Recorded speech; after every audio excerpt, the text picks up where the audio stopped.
Live. We're here today. We've got me, Ursula McCabe, and my partner in crime, Kerry Baker.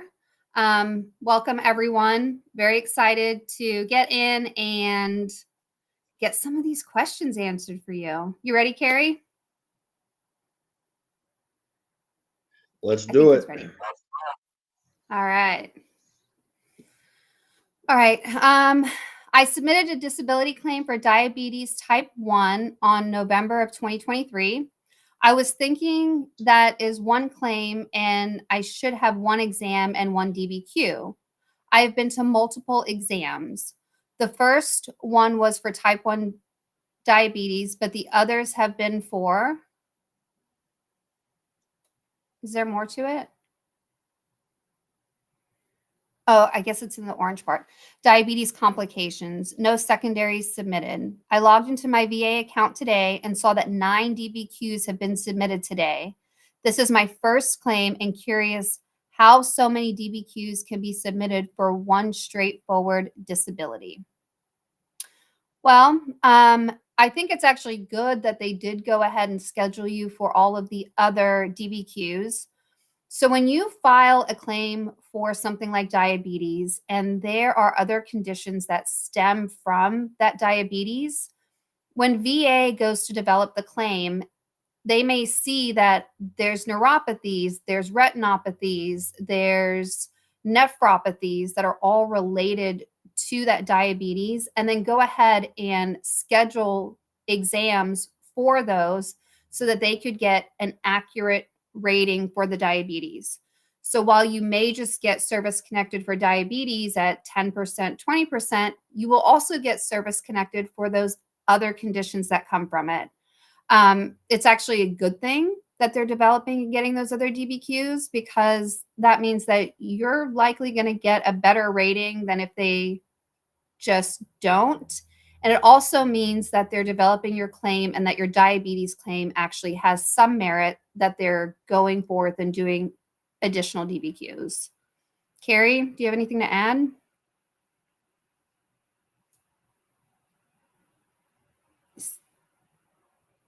Is he? Oh, I guess he's frozen and gone. All right. So hopefully that answers your question. Nate, if you want to go ahead with the next one. This is from Dave. Welcome back, Kerry. Welcome. Oh, welcome back. All right. This is from Dave Peter.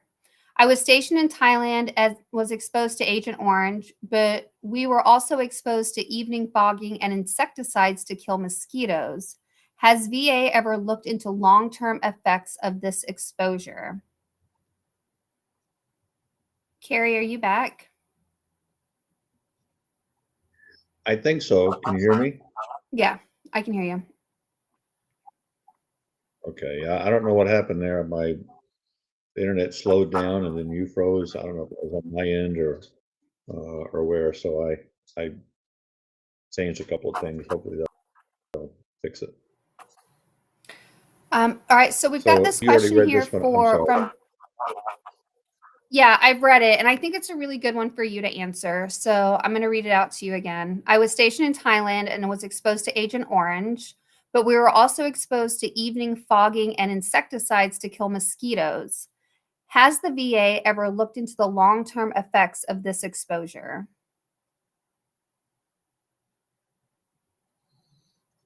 Not to my knowledge, no. And here's the thing, VA is probably not going to look into the effects of something like this. They're going to probably rely on DOD or other research to say, hey, we've got a situation where multiple veterans are exposed to something. We need to alert you to that situation, and we need to look into the possible long-term effects. That's just not something that's occurred with insecticides. There now, having said that, that's not something that's occurred, writ large across VA and DOD. But insecticides have been used for eons all over the place. So, that doesn't mean you can't get service connection for a disability that might be from insecticides, because there are so many of them, and some are far more dangerous than others. But that would mean you have to show exposed to the insecticides, that you've got a disease that's related to it too. So, that's not necessarily easy. It just depends on the type of insecticide. There were all that type of thing, but I don't have any like long-term global research that VA's that they've done on this. But that also doesn't mean that if you have some conditions that you believe are from the insecticides, that on a case by case basis, it couldn't be pursued and followed up with and get medical opinions and do the research on it. So even if broadly VA hasn't done anything, it doesn't mean you can't file a claim and prove it specifically in your case. Doug Mead, oxalate. Waiting till June this year when I'm 20 years permanent with other 3 disabilities and just turned 60 past December. Worth pursuing increase and previously died SAM Gulf War veteran. Was previously denied SA. Thanks for all you do. Sleep apnea, maybe? I'm not sure. I'm not really sure what this question is asking. If it's 20% permanent and total, or almost permanent and total for 20 years for 3 disabilities, and you just turned 60, if you want to pursue an increase, but what will that increase do for you? Will it bring you any additional compensation? If not, I don't think it would be worth reopening and going through it. While they may not be able to reduce you, you would still have to go in for exams and things like that. I'm not sure what SA is. So I'm not sure. When looking at things like this, honestly, just really decide whether or not filing for that increase or pursuing a claim is going to bring you any additional benefits. And if the time and cost to get those additional benefits is worth it, then go ahead. But if you're not going to get anything, there's really no reason to poke the bear, you know? Yeah, I think I might read that a little differently, but I could be wrong. I think SA is probably sleep apnea. We usually say OSA for obstructive sleep apnea. Um, but I think the 20 years permanent, they're just talking about the protection from reduction after something's been in place for 20 years. If that's the case, now your question is it worth pursuing an increase?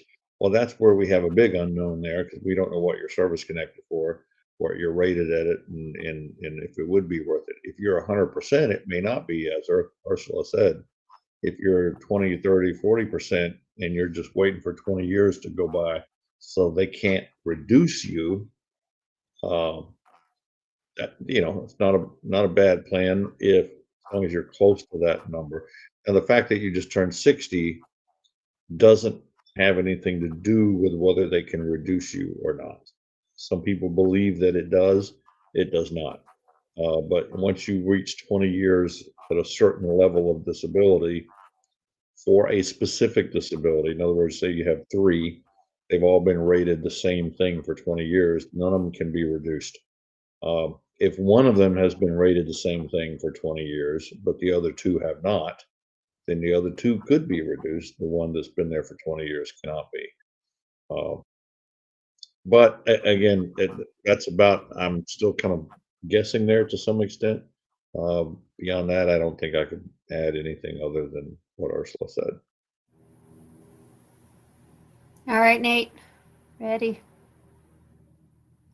Michael LeMay, I'm currently 30% for IBS. Can I file for GERD also, or would that be pyramiding? You go ahead, Kerry. All right. First, yes, it is pyramiding. But you can file for it. When I say it's pyramiding, if they were to rate IBS and GERD separately, it could be seen as pyramiding. Um, but that doesn't mean you can't be rated for both. They would rate them under one code. Now, the rule that they normally do not follow is if you have more than one GI related condition that, and all the diagnostic codes fall within a certain range, and I'm almost certain IBS and GERD fall into that range, then you can't rate them separately because of the pyramiding rule, but you can code them together and then bump up take the worst of the two and bump it up one rate because you're rating two different disabilities. What they normally fail to do is bump it up one rate. So we've seen tons of cases like this where they would service connect GERD, put it on the code sheet along with the IBS, keep it at the 30%. Our argument would be, no, it has to go up to the 50 or the 60%, whatever the next rate is up for that particular disability, because there's multiple disabilities that you can't rate separately, but all that impact the same body system here, the GI system. So that would be your argument there. You got one extra. If it's service connected, it should be bumped up one level. But that does not mean that it doesn't mean you're going to automatically get service connection for the GERD. And it doesn't mean it's going to make a difference if you do get service connection for it. Because if the overall GI disability, when looking at both of them, doesn't reach the 50% or 60% level, then you're going to have a hard time getting. So we'll stay at the 30%. So it could go up. It shouldn't hurt you. Um, and it's not pyramiding. Yeah, and something else to look at when they do rate like GERD, it's not actually done under GERD or IBS. They put it under hiatal hernia, which it's actually a very simple um, diagnostic code to read or on the rating schedule to read. And it's like, the 30% is these certain types of symptoms, and then 10% is just those same symptoms but just not as bad. And so if you have the IBS and you're at 30 for just those symptoms, and the GERD then creates it to be more severe, like Kerry said, at that point you would say, okay, I should be 50%. So yeah, exactly what Kerry said. But it's when you go and look, if you want to see what the symptomology is for the different ratings, look under hiatal hernia on the rating schedule. And Bice, advice on how to convince my vet to see a doctor more frequently than the yearly appointment they schedule him. Currently filing claims, and I think he needs more to prove disabilities are worsening. That's a tough one. It is tough. You can't force people to go to the doctor if they don't want to, if they're not seeking help. But when they are going to the doctor, hopefully they can see that the disabilities are worsening. If you can't get medical evidence into the file just because you've got someone who won't go to the doctor, you can try to bridge that gap with statements from not only the veteran, but also people close to their lives who see what's going on, and just try your best to get the symptoms in the record somehow. How would you get a vet to the doctor, Kerry?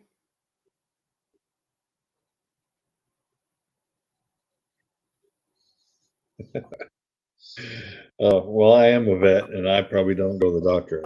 So I don't know. That one's. I think that one's beyond my qualification uh, to answer. Uh, poke Try him. nagging, just constant nagging. Yeah, when I need Nagging, Kerry to do something, I just nag. Yeah, I just nag. I'm like, "Did you do it? Did you do it? Did you do it? Is it done?" nagging you. And maybe they'll give up. Yeah. Sorry, I don't have a better answer, but just try to get something in the file that shows the symptoms, buddy statements, things like that. You know, maybe if his mother is still alive, you call her and, you know, get her to help you. Yeah. I think that's going to be a problem a lot of people have too. All right, Nate, I know you keep popping one up there and we just keep on talking, so we'll go ahead and answer it. All right, John S. Service connected for plantar fasciitis, 10%, 2015.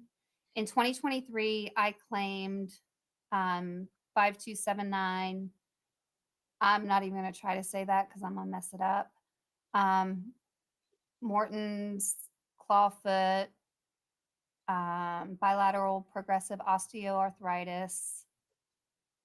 In my statement in support of claim, I specifically said after each one that the pain is different at different times and not the same. Plantar is the heel, Morton's is the forefoot. Different, and arthritis is a much different pain. The decision said that in the reviewer's notes from the FOIA request for my C file shows they lumped them all together, saying same manifestation of symptoms, and a single rating has been assigned under the diagnostic code that reflects your predominant disability. So they just continued my 10% for plantar fasciitis, but gave service connection for other conditions and gave them 0% from what I see. The DBQ was from a nurse practitioner, general practice. She said I had all the conditions, but they said the etiology was other and led to the lumping together, I believe. Should I do an HLR, and what should my approach be? If that does not work, then do a BVA appeal. I have shown my podiatrist, I think that's supposed to say podiatrist, and notes he is willing to add on to his first nexus letter to be more detailed in the symptoms of each.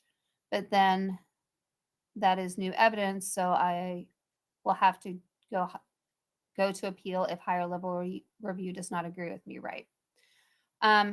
So there's a couple of questions and issues kind of all lumped in together. So I'm going to try to get to all the points that I see in here. So first, it sounds like you have a foot condition that's service connected, but then you have other foot conditions that have different symptoms that VA has just lumped together and said, we're going to continue that rating.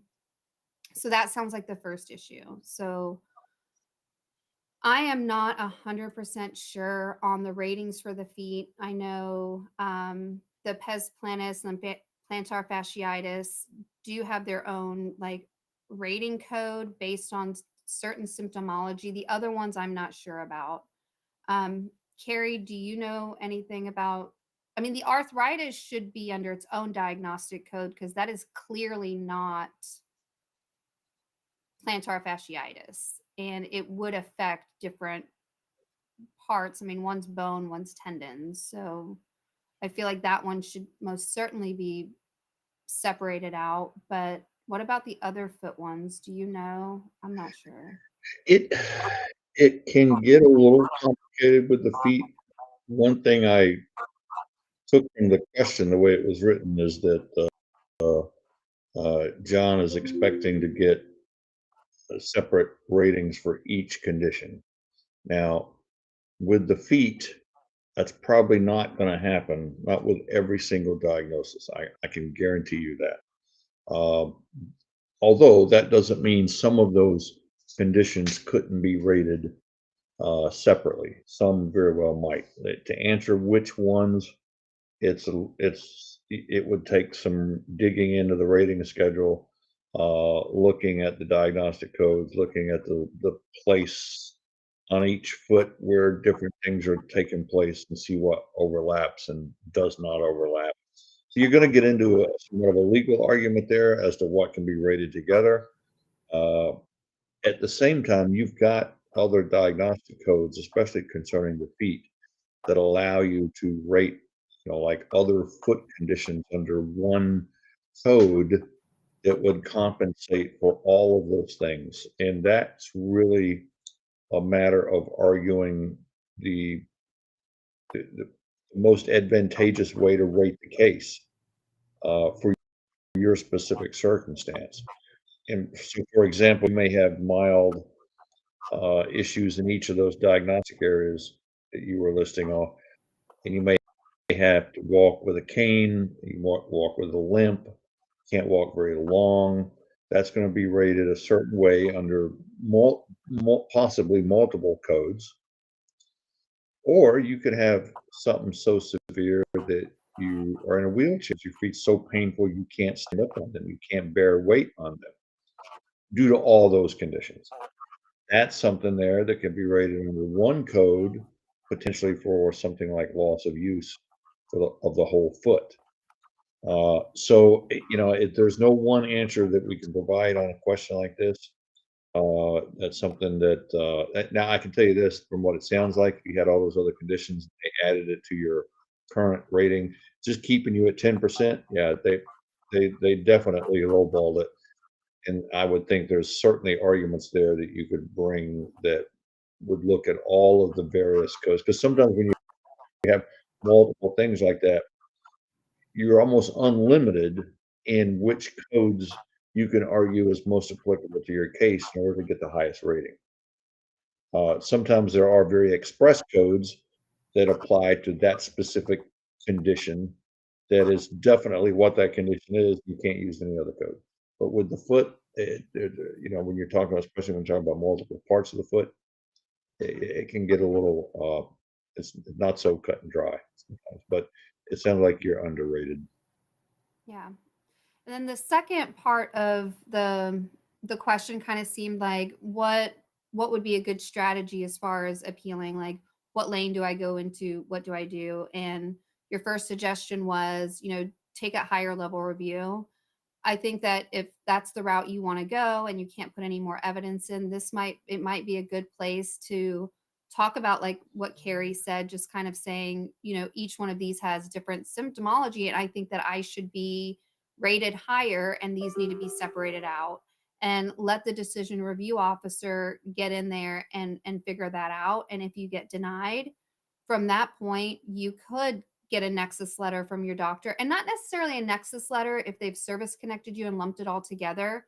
Maybe more a letter that talks about this condition causes these impairments and these symptoms. This condition causes these, and just, kind of put it out. You can either go into the supplemental claim with that, or you can go BVA evidence, or you could just take it right to the board. So I mean, a higher level review, especially with something where you've got so many conditions lumped under one at 10%, might be a good way. And just let them know, I would like to see these separated out and see what they do with it. That's probably what I would do. Yeah.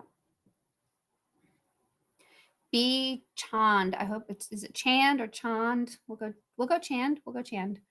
I have a toxic exposure screening appointment next week. What should I expect? Heads up to everyone. It took 6 months for this appointment. I don't know about the toxic exposure screening appointments. I'm thinking that's something that has to do with VA and getting veterans in, kind of like the Agent Orange registry. Is that what that is, Kerry?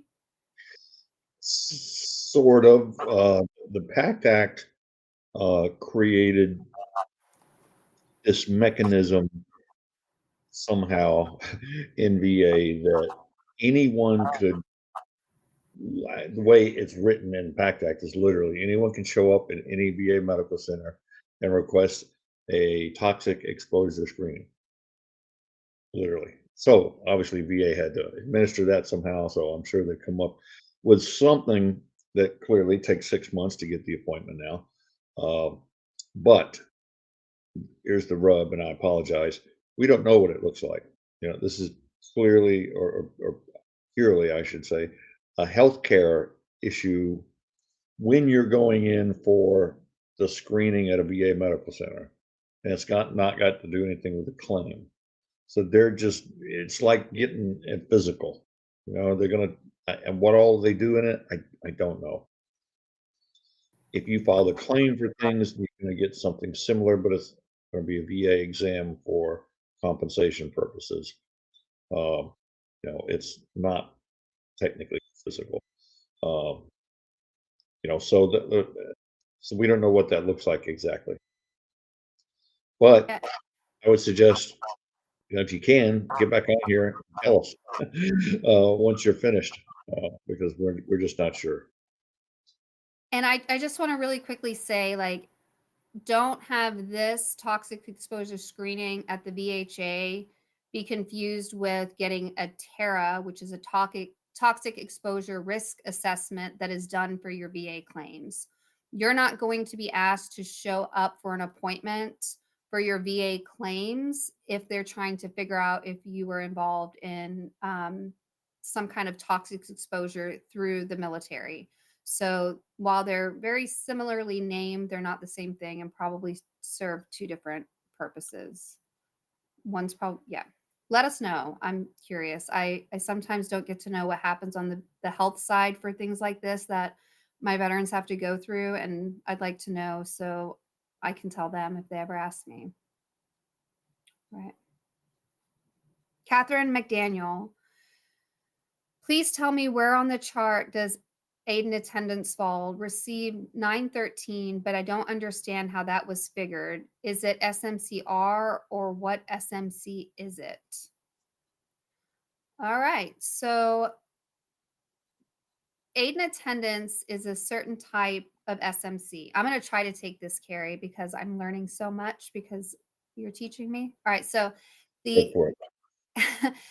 the SMC aid and attendance is a level of aid and attendance, which is L. So it's SMC L.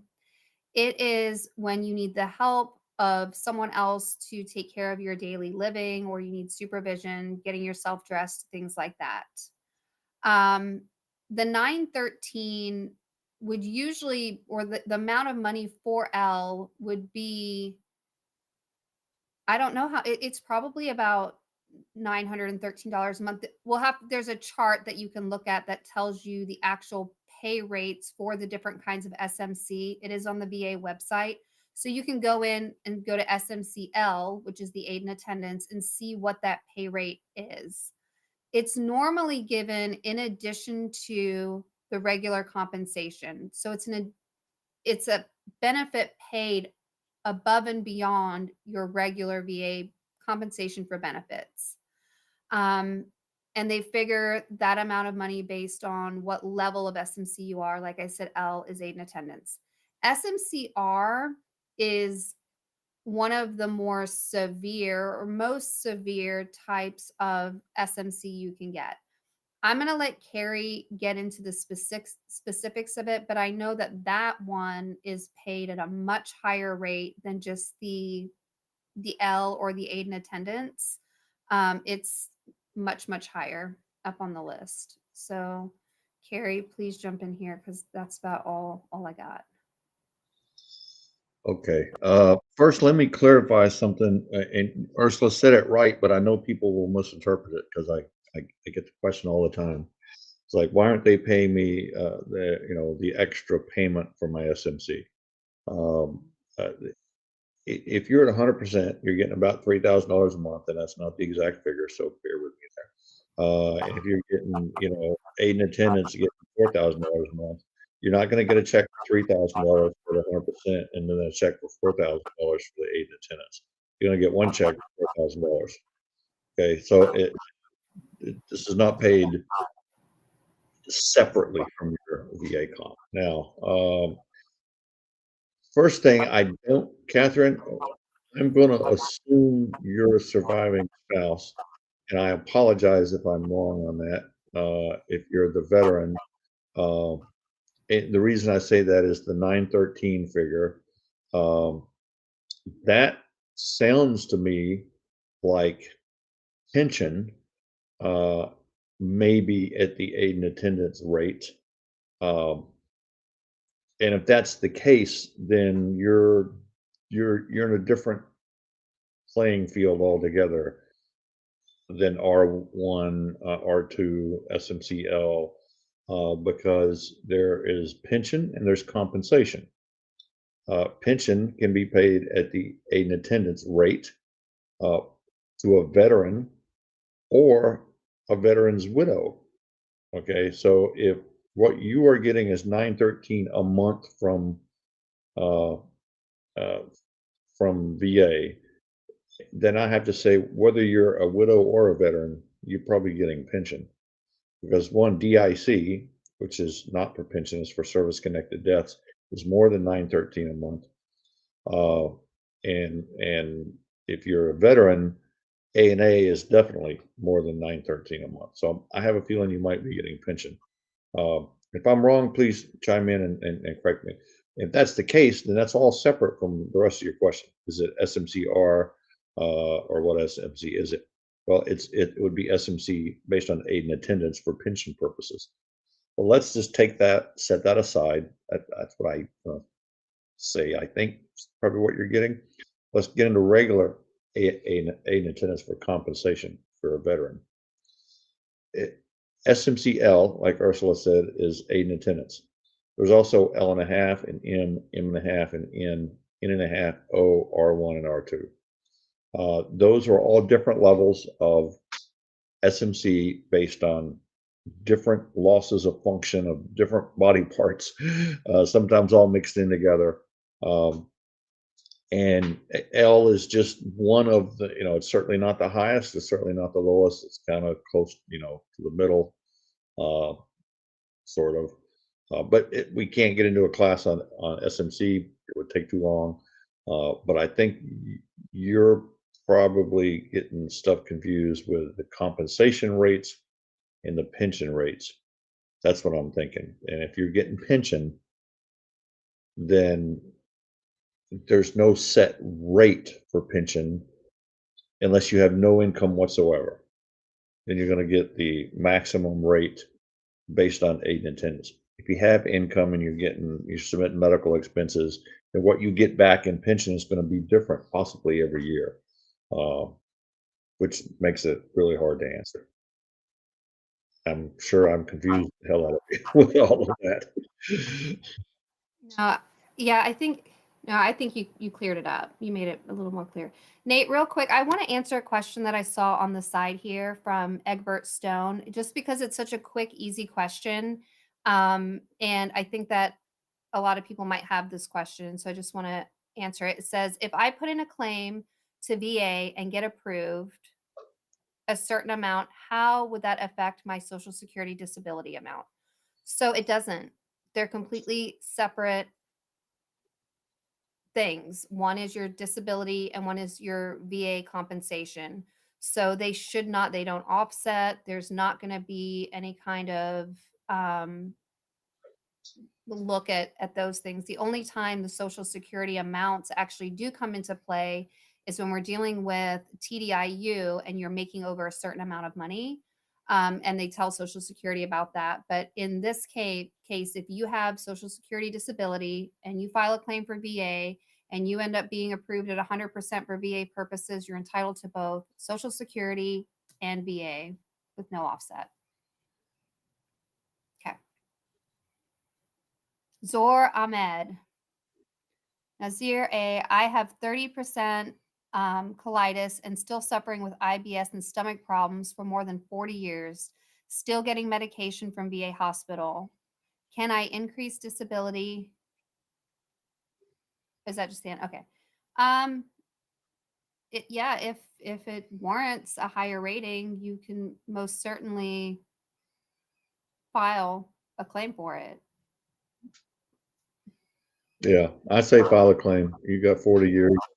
If you had that 30% the whole time, they can't touch that 30%. You'd be protected after 20 years. So, yeah, you've got nothing else to file for an increase. Absolutely. I don't know how to say that. I don't know. That Wapatian? Wapashan? I don't know. But either way, this one's for you. Okay. I'm 0%, maybe, yeah. I am 0% service connected for residuals for a clavicle fracture granted in 2007. It improperly healed and caused me issues. Would this be considered an increase or secondary? Thank you. So it depends. I will sometimes file these either as secondary or as an increase, just depending on where I'm at in the claims process. So, for example, if I have the residuals of the clavicle fracture on appeal and there's an earlier effective date for it, and those conditions were not considered, I would file for an increased rating to include the residuals or secondary conditions just to kind of lump them up and get those effective dates back as far as I can. If they're not on appeal, or, you could just file for service connection and say secondary to my clavicle fracture. So I think tomato, tomato, potato, potato, personally. Um, but if you're going the route like nothing's on appeal and you want to do it as an increase, the difference is you would file a 526. So I guess it does matter on. So it depends if it's on appeal or not. Yeah, yeah. Carrie. No, I agree. I mean, I think you're probably safe covering all bases. File a 526 have to be used for an increased rating claim, unless it's on appeal, like Ursula said. Also have to be used for a new claim. So if you file something secondary, um, I would word it so that it covers both. If definitely do it as an increase, but if you're having problems, say, with the shoulder and you're not sure if that's covered under the clavicle, put down there for a shoulder as well to have that added to it. So just explain it on the form or on a attached letter in a way that explains to VA that, you're not just filing for an increase. You want the whole thing evaluated, and if that means it's spread and caused another disability, then spell it out. Yeah. And we see a lot of this when it comes to like orthopedic issues. I mean, as far as, you know, an ankle condition where there's been some kind of loss of use in the ankles and someone falls up the stairs and ends up cutting their head open and breaking their arm. While it's not an increase of the ankle, you can still file it as like a secondary condition to that. And so, orthopedic stuff like that causes all kinds of things. But I think it depends on where you are with the claims process, but definitely file for it, because if that clavicle fracture is causing issues with other body systems and other joints, it needs to be service connected for sure. Okay. John Kelly, I could say that one. That was easier. I've been permanent in total for 6 years and 54 due to TBI decades ago based on TDIU. However, 6 months post recent brain surgery, I filed for SSDI per VA neuro advice. I must do this SMCT TBI, right? Um, so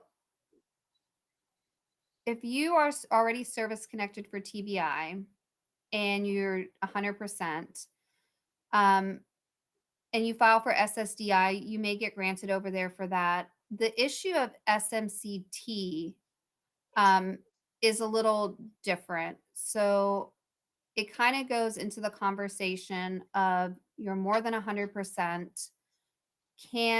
What level of special monthly compensation do you qualify for?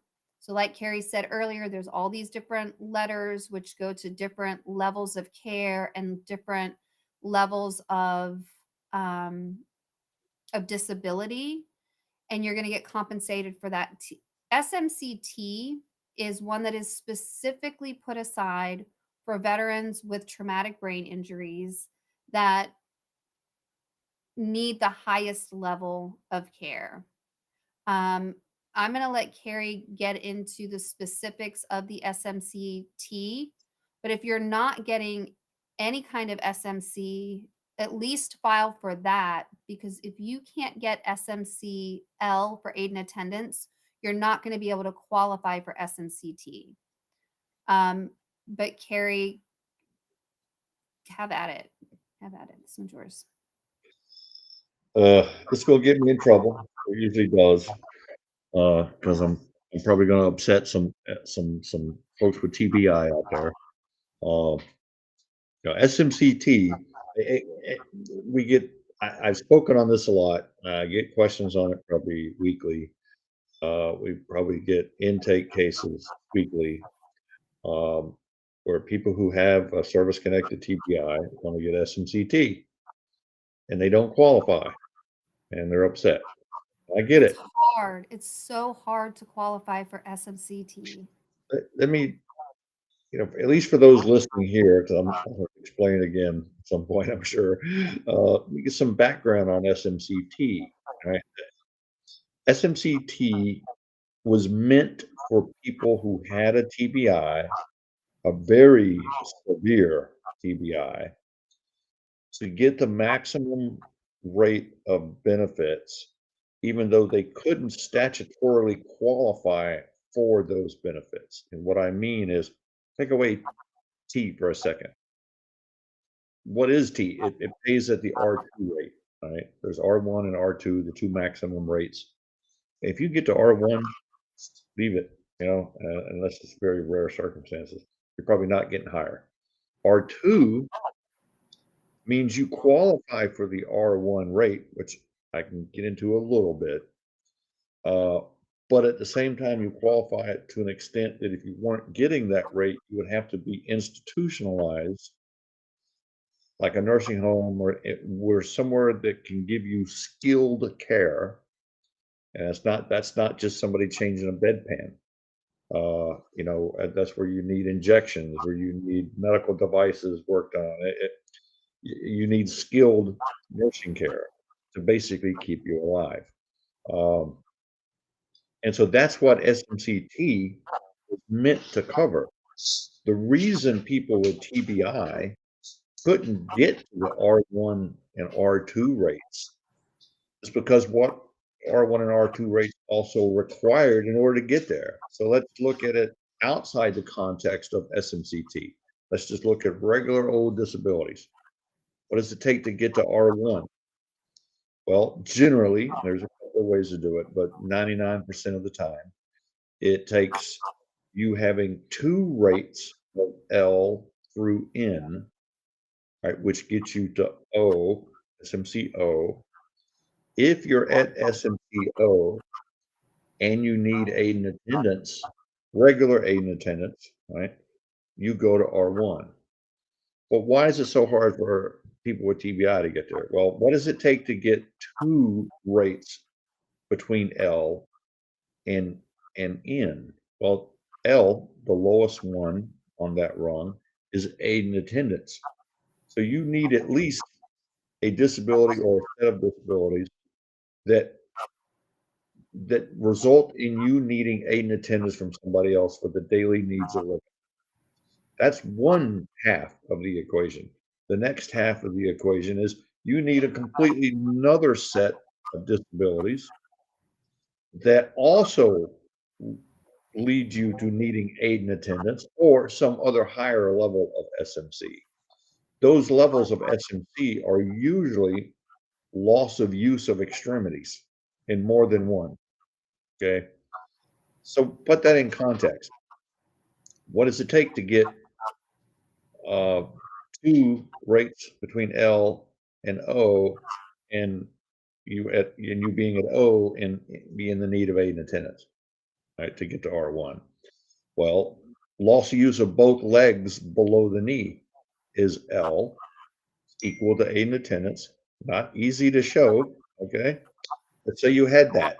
Loss of use both legs below the knee. Well, you have one statutory rate to get to SMCO. You need another one that's at L. So let's say, in addition to loss of use of the feet, you had Parkinson's disease so bad that cutting the feet aside, you had remaining disabilities that weren't used to get to the L for feet that still require you needing aid and attendance. So maybe you almost have loss of use of the arms as well. Maybe you have cognitive issues. Maybe you have stoop posture issues and you can't care for yourself in the bathroom. But it's got nothing to do with your legs. Okay. Your legs are already service-connected SMCL for loss of use below the knee. And all this other Parkinson stuff, apart from those, leads you to need means you need aid and attendance. So now you have two rates, L and L. That goes to O. One of your rates to get to O was aid and attendance. Okay, so you go to R1. All right, that's R1. SMCT pays at the R2 rate. Okay, so which is even harder. So people with TBIs coming out of the war initially, there were some serious TBIs.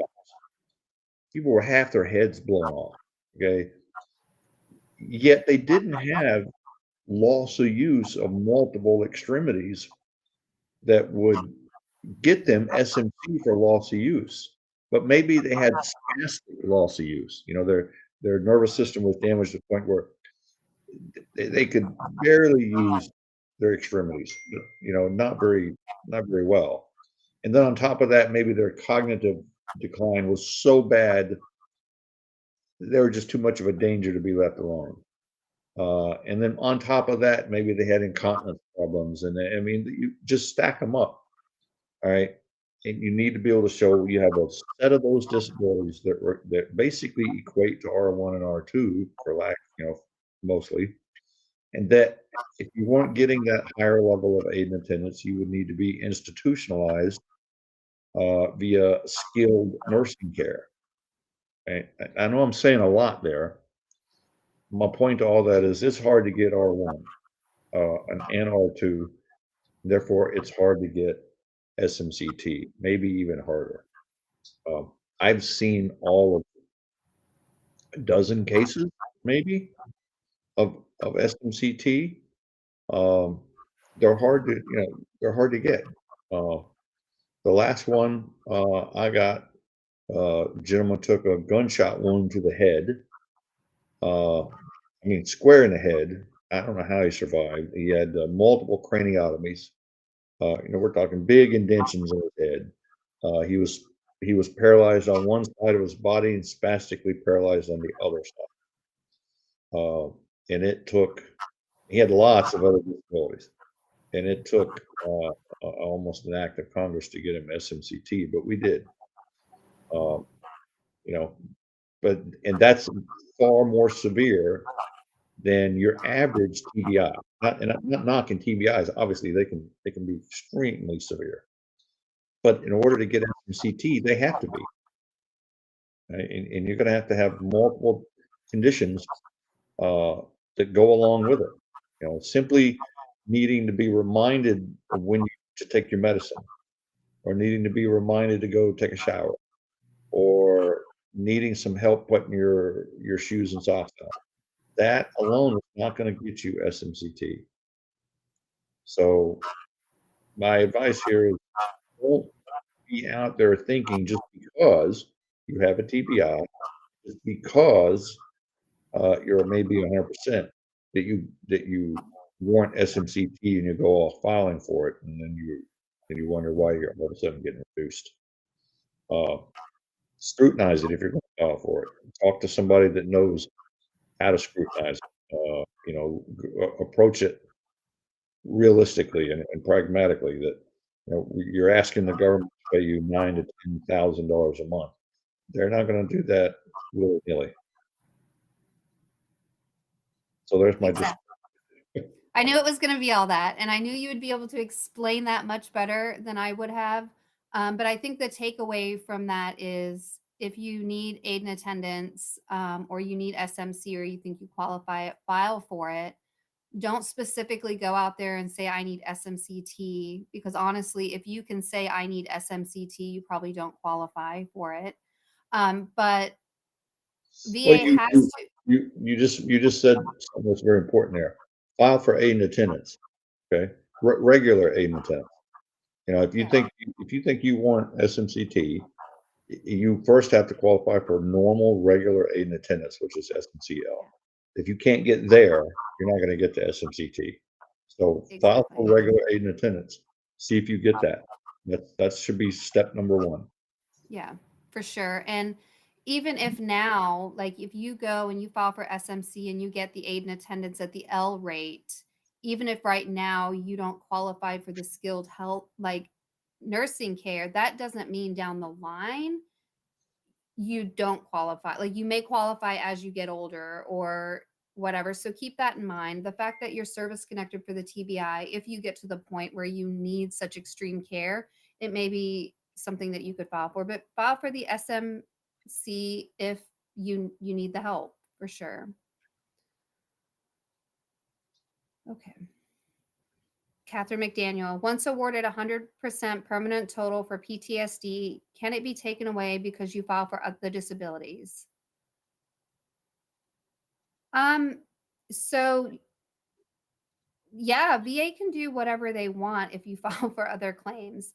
Now, normally, let's say if you are 100% permanent total for PTSD and you're not protected, meaning you haven't had it for 20 years, and you file for migraines secondary to your PTSD or something somewhat related, you are opening yourself up for more exams and for them to look at that rating, whether permanent and total or not. Permanent and total just means that if you don't file it, VA is probably not going to come back and schedule you for exams and reevaluate you on their own. Plus, you get some other benefits. But if you file a claim secondary to that PTSD, yes, you are opening yourself up for exams. Now, that said, if you're filing, let's say, for a knee condition that has nothing to do with your PTSD, would they look at your PTSD? Maybe not, but you just don't know. If so, just, yeah. Kerry, I'm gonna let you go. No, you're right. Yeah, if it's been there 20 years or more, 100%, yeah, then they can't mess with you. But if it's less than 20, just because it's permanent and total doesn't mean it's protected. It just means it's total, meaning 100%, and permanent. They're not going to look at it on their own motion, so to speak. But if you file a claim, you're kind of telling them to look at it under your motion. Uh, and Isn't it? ask yourself if your claim is going to benefit you if you're at 100%. If it's not, think hard about what you're doing. Mhm. What is it that Carol always says? Don't poke the bear. Yeah. Don't poke the bear. Don't give them a reason to look into your file if you are where you need to be. This is from the Natural Builder. Claim is 5 years in process. Went to the BVA and remanded back to the regional office for a duty to assist errors. Did CMP exams in July 2023 for regional office. Positive and stated greater than 50% probability for in-service connection. Waiting for 9 months for RO to make a decision. Why so long? You know, that is the golden question, is why things take so long. It shouldn't take that long if they've already gotten the exams but what you may not see is that maybe the exams that came in weren't clear or they need additional information and they're sending it back and forth. 9 months is a long time though. So, I mean, you can send in a letter, just ask them for the status and, hey, can you please go ahead and make this decision? It was remanded. I want a decision. But this VA, they're slow sometimes. People doing the remands, those are centralized, so there's less people to do those because they've kind of got them all under one sort of roof, and that's making those take a little bit longer here lately. Hang in there. It'll be coming soon. Hopefully, it'll be a grant and I'll help you out. This is from Reek Omi. Good afternoon. Good afternoon. I was only granted 1 month of temporary 100% for convalescence after neck surgery. How do you request for an extension for convalescence? Usually, convalescence is based on a statutory amount of time following a surgery. But usually, I don't know about the neck, but I thought that it was an automatic certain amount of months that you get it, and then there's supposed to be a CMP exam at the end of that time period in order to see what the rating is as well. Um, am I right, Kerry? Uh, you're close. Not they don't have to do a CMP when it's when you're recovering from a surgery like a neck, where they're only going to give you a 1 month of a temporary 100%. You're probably not going to get a CMP at the end of that month. So then they You know, should things just go like right back. cancer. So they should just go back to the rating Yeah, you they were would just before. Okay. right, right. You can ask for an extension of that 100%. There are rules in both uh, 4.29 or 30, 4.3 that, lay out the requirements for an extension. You would file that. Here's the rub. 0995 or 526, is that an increased rating or is it a reopen claim? Because VA is terrible about telling you what forms to use these days. And that one's actually a bit of a good question that I have myself. Do you use a 0995 or a 526? Well, it's a philosophical question for this discussion, but you would use one of those forms and you would tell VA, I want to file for an extension, and here's why. I haven't healed yet. I'm still in a cast. I'm still going through rehab. I'm not back at work, whatever it may be. They may deny the extension, but that is something that you can file for. So I would say, I know we were just talking theoretical, but just thinking out loud here, if you want an increase in an extended time in the convalescence and just that, I think an 0995, but let's say you want the increased rating as well, like now after surgery, you're not better and you think that you're entitled to another higher rating, or there's a condition secondary to it, then you may want to consider filing the 526. So I think it just depends on where you're at with the original disability. But I've never had to do that. Um, Yeah, we don't see it much anymore. Usually, you get the temporary 100%, and you just don't see a lot of claims where people are trying to get extensions. We used to see that all the time about 20 years ago, but just not much anymore. yeah. But if you still need it, definitely file for it. Mhm. Pedro Torres, anything moving at the BVA waiting on an appeal since February 2021? Oh, so I'm going to break your heart a little bit here.